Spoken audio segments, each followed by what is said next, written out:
tout, je tiens à m'adresser directement au procureur de la République de Côte d'Ivoire. Oui, vous, monsieur le procureur, vous qui avez choisi d'être le bras armé d'un régime en fin de course.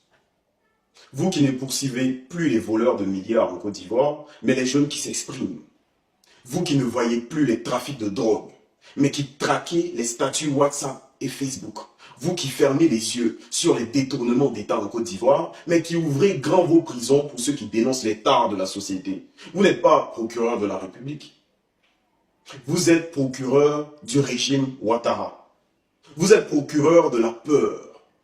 Vous êtes devenu un censeur, un surveillant politique, une alarme contre la liberté d'expression, un traqueur qui applique une traque à géométrie variable.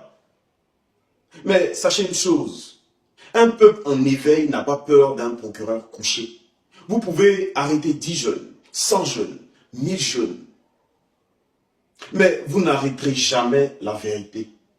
Vous pouvez bâillonner des profils, censurer des voix, condamner des statuts, mais vous ne ferez jamais taire une génération entière, monsieur le procureur. Parce que ce que vous appelez prise de position dure, nous l'appelons le courage. Ce que vous appelez propos haineux, nous l'appelons appel à la justice. Ce que vous appelez trouble à l'ordre public, nous l'appelons éveil de la conscience nationale. On ne parle pas le même langage. Le problème aujourd'hui en Côte d'Ivoire, ce ne sont pas les jeunes qui s'expriment en toute liberté. Ce sont les vieillards qui trahissent et qui mentent à la Côte d'Ivoire. Ce ne sont pas les réseaux sociaux.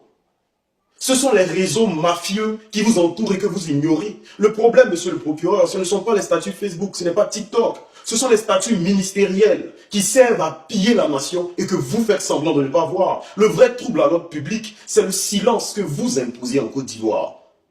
Le vrai crime, c'est votre soumission à un homme et non à la loi. Alors je vous le dis, procureur, vous pouvez continuer votre traque. Mais sachez que chaque arrestation ajoute une braise à l'incendie de votre système. Chaque injustice allume une torche dans le cœur de la jeunesse ivoirienne. Et chaque prisonnier politique que vous faites devient un soldat de la liberté qui vient. La peur est une stratégie de faible, monsieur le procureur. Et on voit bien que vous commencez déjà à trembler. Parce que vous sentez ce qui arrive. Parce que vous savez que la Côte d'Ivoire réelle, celle qui souffre, celle qui rêve, celle qui se lève, est déjà debout. Et cette Côte d'Ivoire n'a pas besoin d'armes.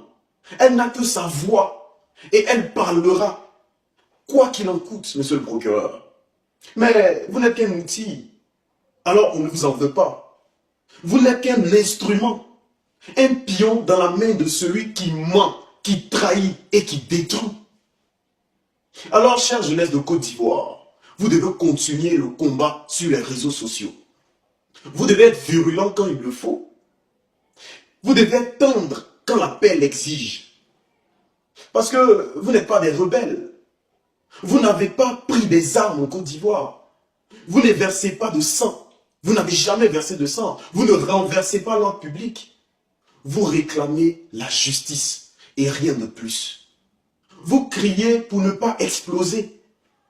Vous écrivez des statuts pour ne pas sombrer.